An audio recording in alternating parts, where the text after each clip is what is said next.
Punčový rez, suroviny, cesto, 4 vajcia, 200 g praškového cukru, 3 polievkové lyžice vody, 190 g polohrubej múky, pol vrecuška prášku do pečiva. Plnka, 1 pohár marhulového kompótu s nálevom, 100 ml rumu podľa chutí, môžeme pridať aj kakaový džem ľubovoľnej chuti na potretie cesta. Cukrová poleva, 300 g praškového cukru, 8 polievkových lyžic vody, 1 kakaová lyžička citronovej šťavy, červená potravinárska farba veľmi málo.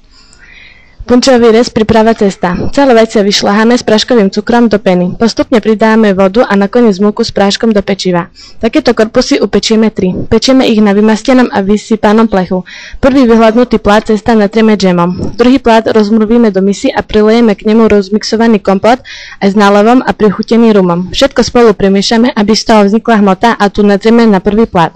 Prikryjeme tretím plátom, upečieme cesta, na ktorý natrieme cukrovú polevu a necháme stuhnúť. Príprava cukrovej polevy. Cukor do hladka vymiešame s vodou, citronovou šťavou a potravinárskou farbou.